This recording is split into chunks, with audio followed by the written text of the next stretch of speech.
Good afternoon and welcome to Pinhole Quilting. Pete and I from Pinhole Quilting, we've got Mark in the back putting orders together. We are live from our Pinhole Quilting showroom near Pershore, Worcestershire. We just said goodbye to one of our lovely customers, Sue, who brought her Moxie in for a service. Pete's just serviced it and she's gone back home with her freshly serviced Moxie. In fact, she's upgrading, isn't she, Pete? She is. She's upgrading. I don't think you should be watching it live. That would be impressive because we know that our mobile signal is so rubbish around here. The chances of that happening are quite small. But anyway, it's lovely if we see, customers when they bring in their machines, and that works really well for things like the Moxie, the Sweet, the Simply. We can service it here at our showroom. So if your machine is due for a little, what should we say, a little facial, a little pedicure and a manicure, general sort of, somebody put it another way. Anyway, I can't remember what it was. But if you would like a little clean and brush up of your machine, then just get in touch. We can either do it while we're out and about, or we can, if you bring it in here, you can drop it off in the morning and then pick it up sometime after lunch. So, are we live, Pete? Because we didn't We are live. Test. We are live. We've got Cheryl from Lincolnshire. Cheryl, yes. I think you're coming on the course in March, I think, Cheryl. She is, yes. Yes. That'd be great to see you, Cheryl. And I think, isn't Cheryl doing the follow-up, the Rulers, Feathers and Fills? I think. Can't remember. Cheryl Robinson, yeah. Okay. Well, we've had, I'm going to say we've had a busy week because I drove up to Scotland and back on Monday and Tuesday. And that's it's quite a long way. It is actually quite a long way.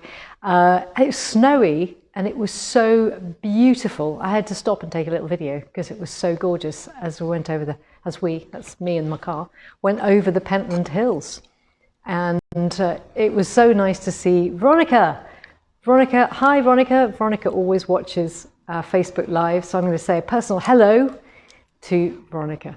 And Veronica, we sat up chatting till way past my normal bedtime. I don't know whether you realise that, Veronica, but I go to bed pretty early.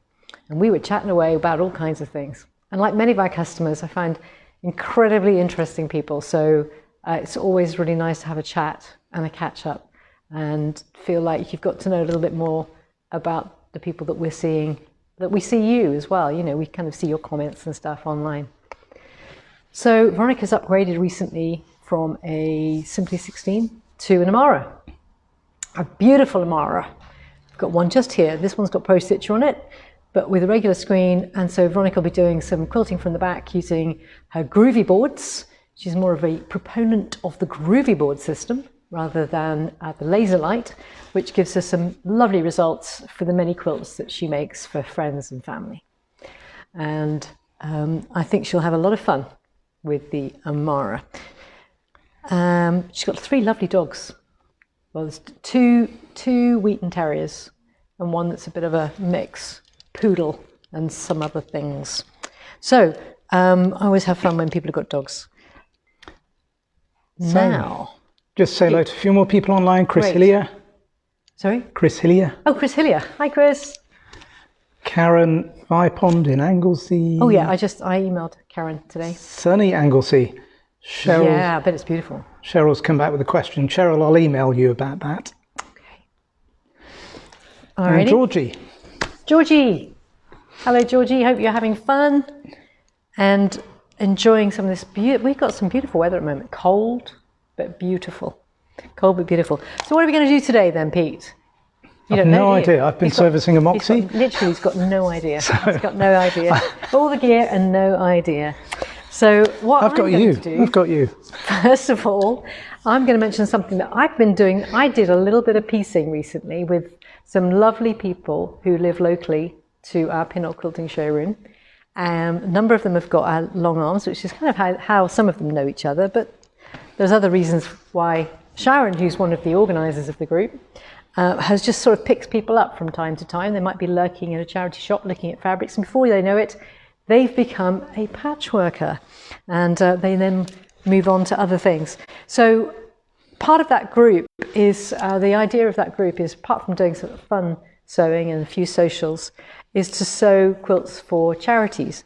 And in that respect, Sharon has asked me to do a little plug for the charity quilts. If you have any orphan blocks and you're thinking, I really don't want to finish that particular orphan block and put it into a quilt because it's no longer something that I love. It is something that somebody else might love though.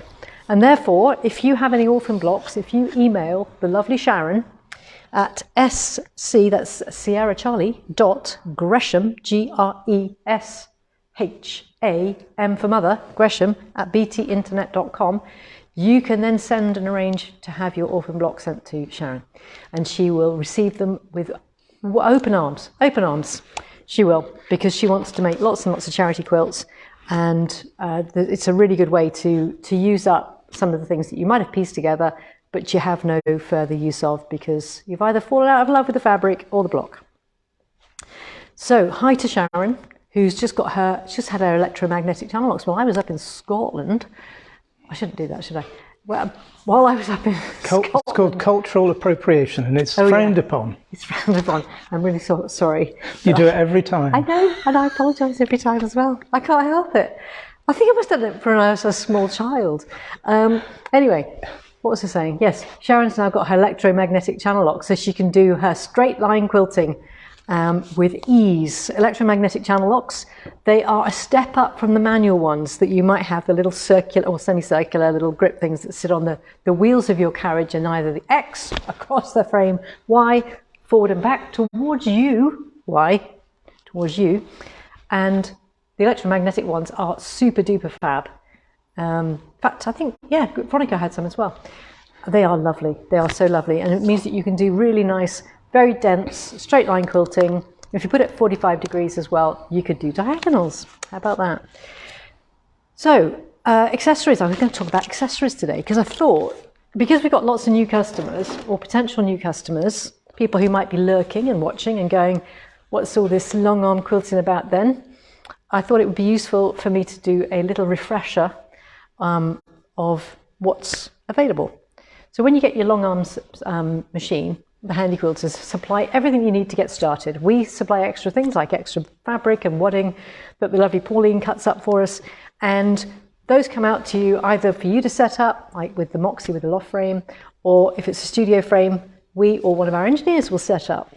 And in that respect, can I just mention that this last weekend, welcome to one of our new customers over in Ireland, to Nick, and she's just had a Mara with Pro Stitcher set up by Derek and Sandra. So thank you very much, guys. She's very happy. And so when you get your new machine, you can just go with the default. Default means everything you need to get started. All right. So that includes 20 needles. It includes 6 bobbins. It's the bobbin winder.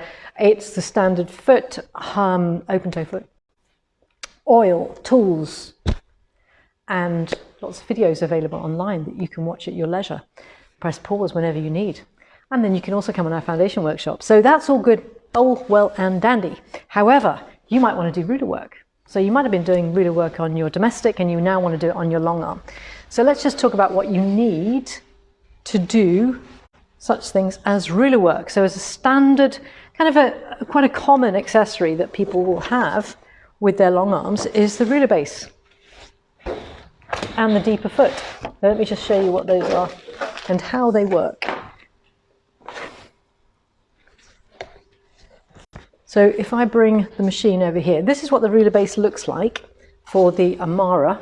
It won't have demo on it, that's just for us. And if I move this to the side, you will see, it's easier to see this on here. You see I left the brown stuff on. This is an Amara ruler base. I'll just take that off. So it fits on over these lugs, these lovely lugs. And if I just move the fabric, the thread out the way, like so, you put it on. It's got these little cutouts here and here and here and here. We just put it on like this, hold your machine, and it just clicks in place. Nice and easy. When that's on, that now provides a nice firm base for you to put your rulers on.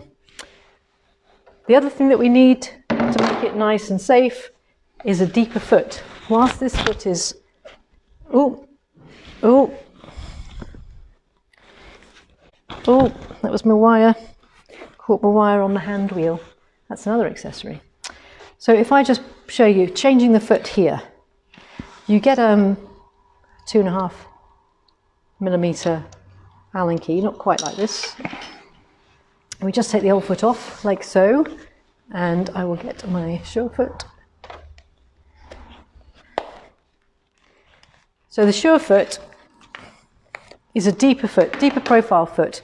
And what's nice about it is it gives you a lot more confidence, and you feel that there's less chance of you slipping, either the ruler going over the top of the foot or the ruler going underneath if you use a too thin a ruler. So it's nice and secure with the sure foot. So the sure foot is the name that Handy Quilter has given to their ruler foot. So if I just pop that underneath there, this is on a spring as well. So as long as it's fairly high whilst the foot is up, or if it's not high enough, if you're doing it over the fabric, you can actually lift this because it's on a spring. So that's now got our sure foot and our ruler base, and we are now able to do ruler work. Any questions, Pete? A request from Cheryl to talk about the echo feet as well. It might be sensible to talk about them when you're talking about rulers. Yeah, I think I've got some there, haven't I? So the echo feet. Thank you, Pete. My assistant Pete has just handed me a box of echo feet. And Georgie says that she loves the second hand wheel, very useful. So I think we should talk about that as well in a moment. Yeah, the second hand wheel that catches my wire every time I walk past it. But you probably won't have that problem because you won't be wearing a microphone. So the echo feet are equally as deep. They're clear. So I don't know whether you can see that. Put it up against a piece of black. So this is the echo foot, one of them. There's 3 in the set. Alrighty. So it's got a nice deep profile for putting against your ruler. The benefit of this is if we've got a ruler that's, say, a wave or a circle of a particular diameter, then with these echo feet, instead of the 1/4 inch away from the needle that we have with the sure foot, the echo feet extend the distance from the needle to the outside edge of the foot to 3/8, 1/2 inch and 3/4 of an inch, depending on which one you use. All right, so the 3/8, 1/2 and 3/4. So for example, if I was to use this one, I'll do this close to me. When you're doing ruler work, it's a really good idea to not work too far away. Let me just pick up that thread. Oops. It's a little bit short.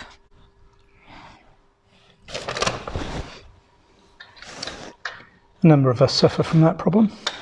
Yeah, some of us more than others.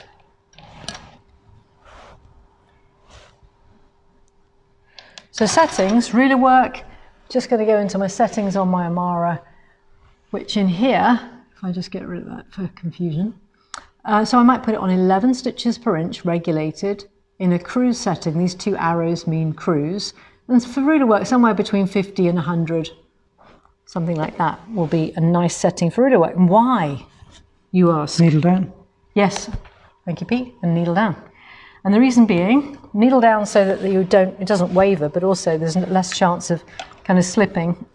I'll put the needle down to start with. Less chance of slipping when you've got your ruler work going on.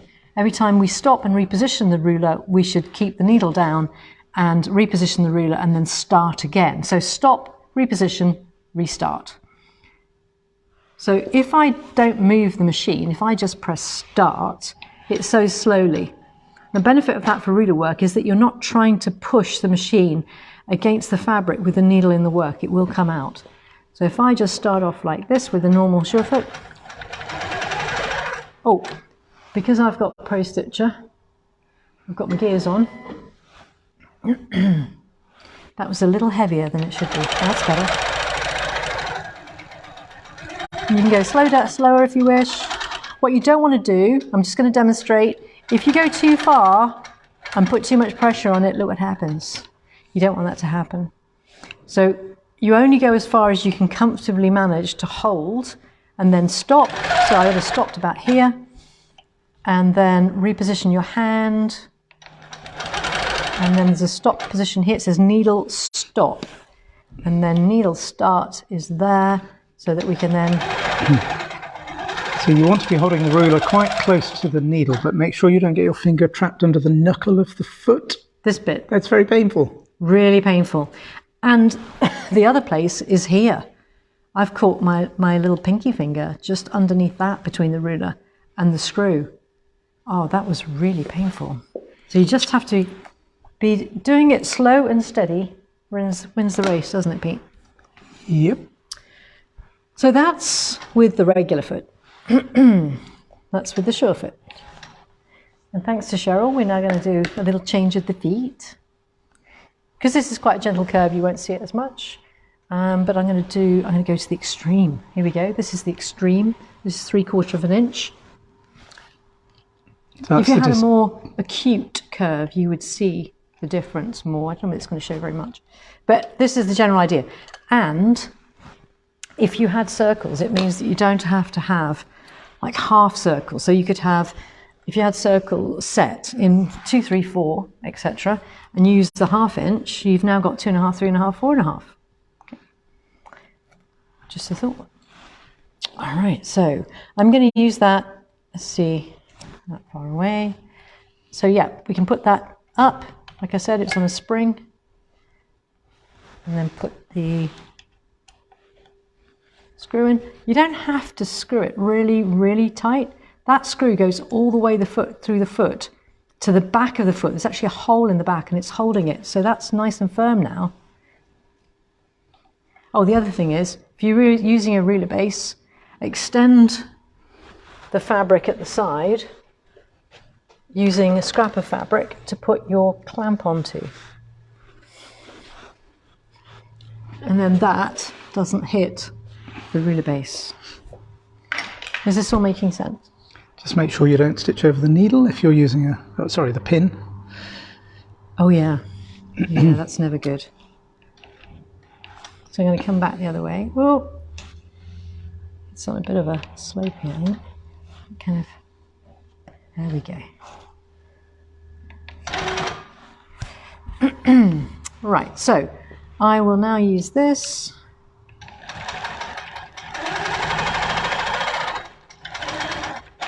Just trim that. Don't trim your thread too soon. You need it to be a nice firm stitch before you trim it off. A couple of inches should be fine. Oh, I was caught on something. When I put that thing on, I realised I caught it on something. So I've got a piece of bobbin thread underneath it. If you're wondering why I made a complete pig's ear of that bit, there we go. If I come down towards me a bit.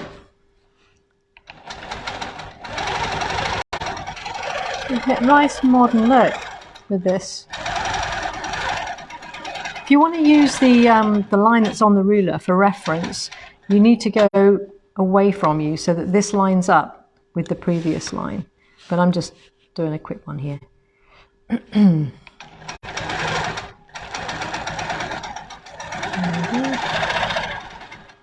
Yeah, so there's not a marked difference with that, is there? No, you'd have been better using the other curve. Oh, I could have used that side, Pete.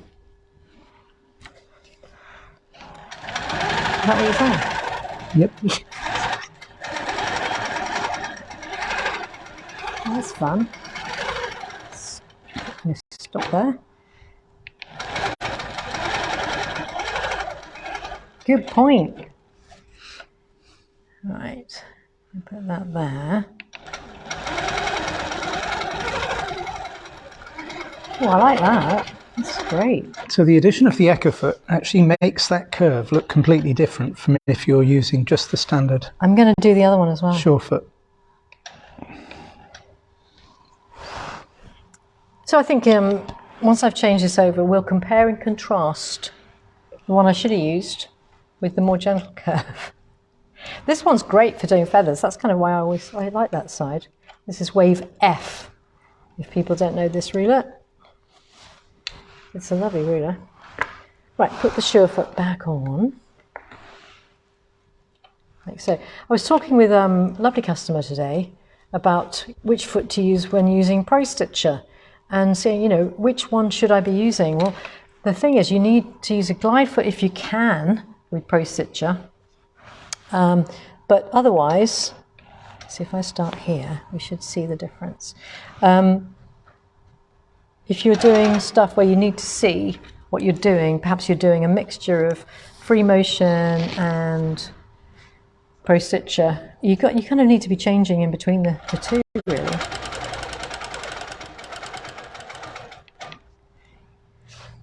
Right, let's just nip that off without moving the ruler. If you do stop, just make a note of where that needle is by, because on some of them it's harder to see. So you can see it's a more gentle. It's going right into that curve. You see that? So this is much flatter than this one. So this is with the 3/4 inch, and this is with the surefoot, which is 1/4 inch. So big flat bottom, as opposed to a little bottom. There we go. And then you could fill it. You could fill it with lots of it going out. Oh, now when you're doing free motion, you change from what we had it on, 11 stitches per inch. I'm going to whack that up to 250. Okay.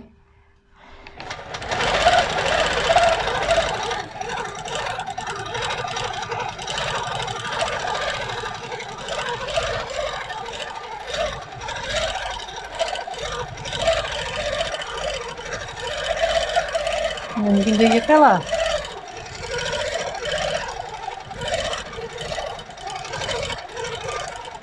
So you don't have to change the foot for that. I can still see quite well. He's the king of ribbon candy. I'm just an amateur. There we go. You're competitive though, so I've noticed how you're trying to improve. Whenever I can, Pete, I try and practice. One day I will become as good as you, the master of ribbon candy. Apparently that's what I used to practice at school, you see? It's all about practice. So there we go, that's Echo Feet and the Surefoot, the ruler base. So if you're into the idea of doing ruler work, that's creating spaces that we can then fill with things like ribbon candy, then that's a really good way. And when you get your machine, it might be something you kind of think, okay, in the future I'll get into ruler work. We'll come on the foundation workshop and we'll show you how to use rulers. That comes with your machine. Come on, some of the other things. Let's just talk about frames. So we've done Echo, we've done Surefoot. We'll just talk about frame accessories. Now, Georgie's mentioned about having this second hand wheel. So on the loft frame, you can now get a hand wheel for both the back and the front. You can get two of those. On the studio frame, you actually get one on the back, so that's for your take-up rail. But you can buy an additional one, which will be for your backing fabric. Yeah, it's not on the backing fabric at the moment. Well, we've changed the bars around. We've changed the bars around. Yeah, so if you've got a Studio 2 frame or a Gallery 2 frame or a loft frame, generally we recommend setting those up in the low position if it's the loft frame, and in the clear view position if it's the Studio or Gallery 2 frame. Yes. Which means that your backing fabric is on that pole there. And in which case you would generally put your extra hand wheel on, not on that one, but on that one. Because we're just trying to confuse you. It's very useful for moving the backing fabric backwards and forwards, for example. Yeah, it is. And there's this technique, you can watch a video that Jamie Wallen did a while ago, which is really useful to watch, where he completely straightens out the slightly wonky backing fabric, gets it to lay completely flat by rolling it forward, rolling it back, rolling it forward, rolling it back. I don't know how many times he does it, but yeah, that helps a lot.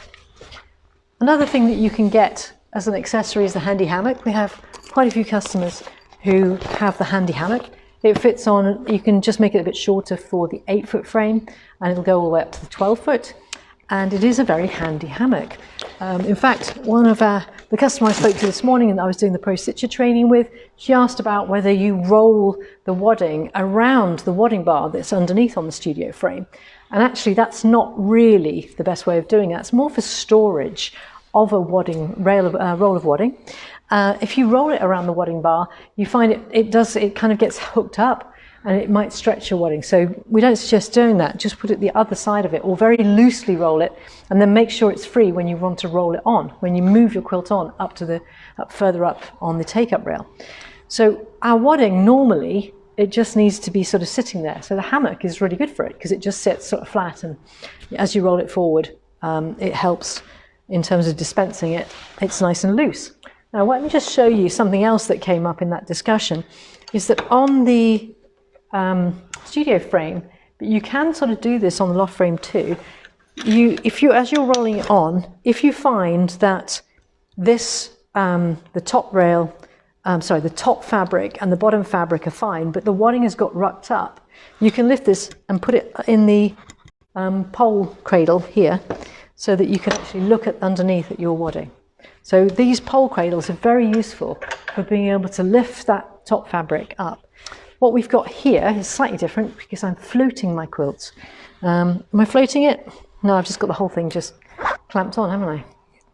So this isn't typical for how we get it set up, but it goes nicely into, my next segue is into the clamps, these easy grasp, and the super clamp, which is this long flat one.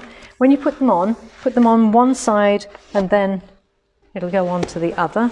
And then with these, pull off on one side and push on one side. Don't try and put the whole thing on like that. When they're new, they tend to be a little stiff. And sometimes people who've got a lack of strength in their hands find it a little bit difficult. So what we suggest is you just pull it off from one corner and then the other, and you will be good to go.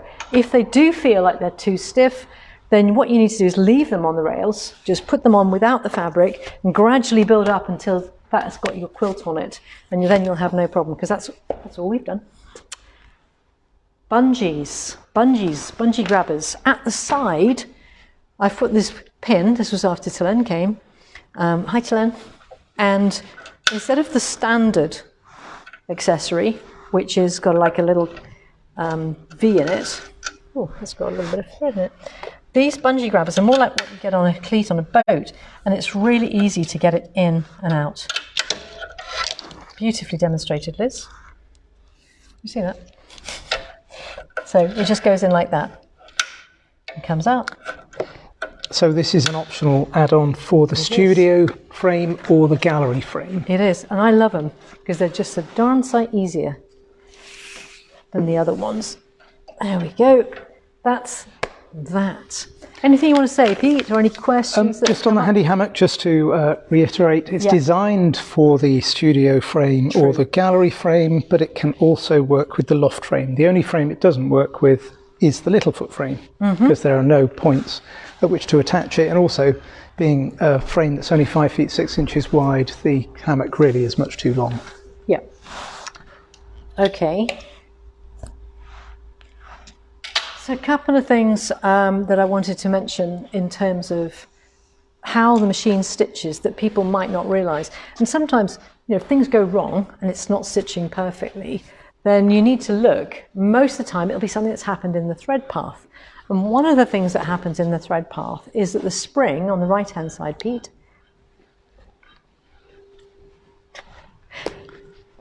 goes up and down like this. Do you see this spring? Watch. And on the Amara, we've actually got a thread sensor. So when that's moving, as it should be, in front of the thread sensor, the thread brake sensor won't go off. But if the thread gets cut, it'll stop moving, and that thread brake sensor will cause the alarm to go off on the machine. This is for the Amara Forte Infinity, this thread brake sensor. On the others, there is no sensor. But what's important for all of the machines, because they've got very similar tension assemblies, that this spring goes down. That releases the tension to enable that top thread to pass over the front of the bobbin case during that loosening, and then it tightens up again. So it's very important that that movement is happening correctly. To happen correctly, when the spring is not moving, it should go back up so that the upright part of the spring is up towards 12 o'clock or slightly to the left of 12. And the reason I'm mentioning that is that everybody can look at this. If you need any assistance and you're in the UK, one of our customers in the UK, then by all means give us a call or send us a photo and just say, this is... Yeah, you don't normally have to adjust this, so I wouldn't go adjusting it. I'm just going to try and get the camera a bit closer. I have to get it over the frame here.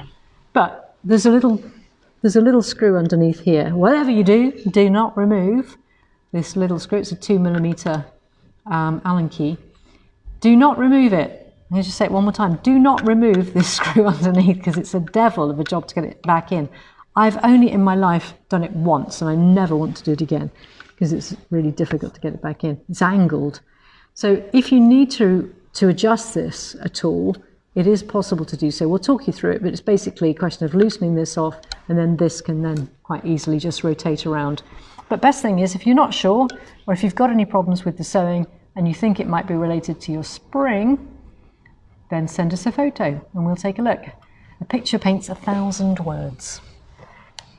There we go. So that's the spring.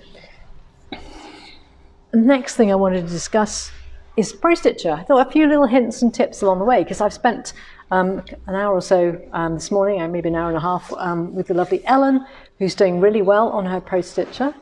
And we were going through some more advanced things, because Ellen's just taken to it like a duck to water. So this is the Pro Stitcher screen, and I'm just going to put the gears on. The gears go orange, or red as some people call it, when the gears are engaged. It gets heavier. That's an electronic gear engaging, so now my gears are engaged. I wouldn't want to be doing free motion when it's like this, but you can easily turn them off when you're ready to go. So I am going to just show you a couple of things. I thought, what about if you wanted to do a little bit of applique, and you had maybe not a circle, but maybe an unusual shape. You could get that unusual shape and convert it to an area. So in some cases you can. And so I've got this shape here, which is just a circle, which is a very easy area to do. But we were doing applique with Selene when she was here. So I've got some steamer seam on the back of this, and I'm just going to lay it on to my quilt. Before I do that, I want to mark the center, so I know where my center is. What I'm going to do is I'm just going to stitch around. I'm just going to mark the center. So just fold it in half again, and then you'll find your center, which is just there. Just put a wash away little blue dot if you mark the center of what you want. There are circle areas. There's also a circle design, of course, so we can either use the areas or the design. But if I just want to demonstrate that the fact that with the areas we can actually stitch an area in Pro Stitcher. So I'm just going to do File, Clear All, and I'm just going to get an area and open. And under the C drive on our Pro Stitcher, we've got all these different shapes. Oh, nice. Isn't that great? So rounded square, we've got a starburst long. These are all areas we can actually put fills into these and crop so that the outside is removed and we're just left with a beautiful fill. So if I wanted to stitch the outside of my circle around it to hold it in place, I can pick, I could do something different actually. Do something like that. Yeah, why not? There we go. So if I center that, what I'll do is I'll modify it. Now, if I don't know the size of my shape to begin with, but I know I want that starburst to sit inside there, then I can measure it. So if I put my measure tool on, I'm going to do measure and just go, I'll put the horizontal lock on. I'm just going to go across and measure it. So this is a shape which is 2.95 across. So I want to get this to smaller than that, or maybe, oh yeah, I could just get it to go around the edge of it, couldn't I? So I'm going to do modify the area, so just touch the area, resize. I want to lock it in the width and the height, and I'm going to key in my 2.95. Enter. There we go. And once I've got that, I'm going to center it. Reposition. And over here, I'm going to do center. So there my crosshairs are now right in the center of that nice little starburst. I just want to see whether it will do like a zigzag all the way over the edge. Let's just see. You've got it all within the... It's all within. So I want to make it a bit bigger than that. Yep. So resize it again. Why don't we make it 3.25? Yep. Let's see where that goes. Yep. I'll just give you I'll just reposition. 1/4 of an inch over the edge. Reposition center and just see whether that Yeah, that's quite good, isn't it? So it's going to come down to the edge here and then just over the edge and hold it. Yeah. Yeah, okay. I like that. All right, so I'm going to go Pro Stitcher. Now, instead of, there's 3 different options I've got here. If I wanted to see how it's going to stitch out, I can take stitch off like that and just run and see what it does. Or I can just do the area, which is what I've got here, and do run and proceed.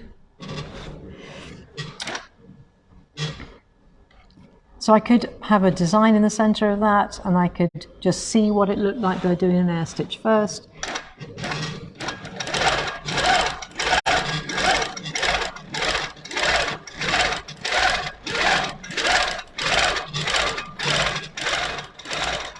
Just trying to keep it nice and flat. I'd probably have ironed it.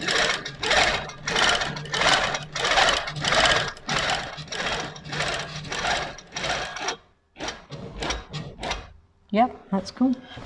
Okay, so we can actually stitch using areas by using the trace area within the quilt options. And I could bring a little design in if I wanted to, and like design open background fill like this.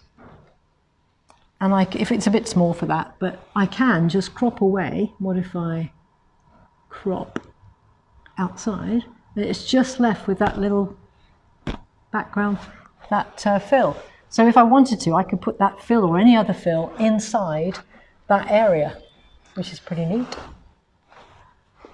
So there we go. That's very neat. What do you think? I think that's great. I just wanted to show that, you know, you can do an area and stitch an area, and it's the trace area function within Pro Stitcher.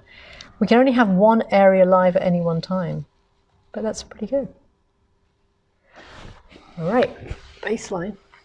So that's my little tip for today. Have a play with areas. Have a play with things like cropping away, finding a background design. There's also things like, if I do close the selected, there's some lovely little miniature, I think it's in PS Designs. Is it under clamshells? Clamshell fill. Yeah, so there's like a miniature clamshell fill.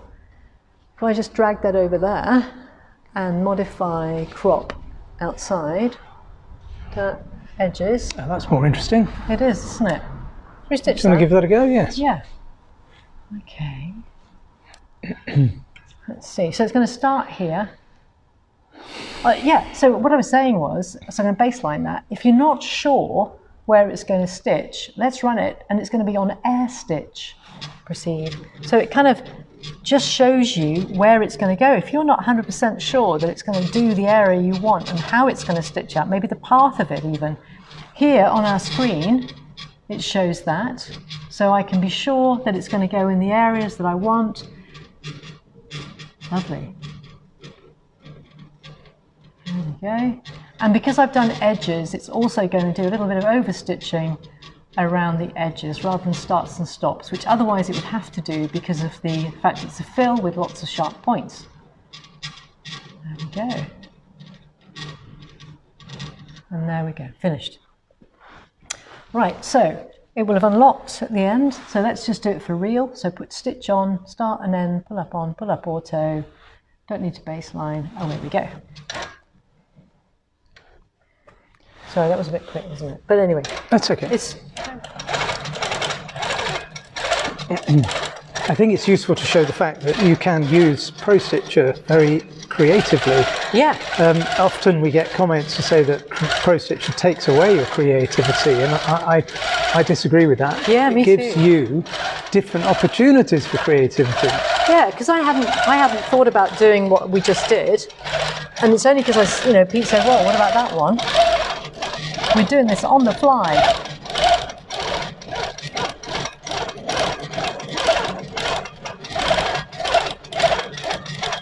Nice. There we go, it's unlocked the carriage. The lovely thing, I think one of the best things about Pro Stitcher is the fact that it's very WYSIWYG, as we would say. what you see is what you get. Does that functionality exist on Pro Stitcher Lite as well, Liz? I don't know the answer to that question. I'd have to have a look. I can't remember. I will check it out and post. There we go. Beautiful. Loving that. Held my applique down. So what have we done? We've done some accessories for your long arm, rulers, how we might do rulers, echo feet, so we can extend the use of our rulers by having a wider diameter on our foot. We've covered a few things that accessories like the hand wheel, the bungee clamps and the hammock. The final thing to say is, oh no, we did the grips, didn't we? That's it. I think that's it. Let me just refer to my notes. Offer. Offer, oh, offer, offer. That's like dive, isn't it? Offer, offer. So our offer this month. We're approaching towards the end of January. We're going to run this throughout the whole of the rest of the month and into February. So the offer, Pete's going to describe the offer. Not you, Pete. Yes, our offer is going to be on Primo Soft thread. Now, Primo Soft is made by Glide. In fact, it's equivalent to Glide, except that it's been through a process that cottonizes it. So it is a matte thread rather than a gloss type shiny thread as Glide is. But it's a really good thread, works really well on these long arms. It's very strong. Because of that process, it's very, very slightly thinner. So it's 50 weight instead of 40 weight as Glide is. And I don't think enough people have tried it yet. So No. much more economical. It is more expensive than Glide, but we're offering 20% off Primo Soft. We've got it in quite a few colours now, and it's available in small spools and large spools, and that will be live within the next hour or so. And as Liz mentioned, it will run at 20% off, automatically applied in your basket until the end of February. There we go. Try it.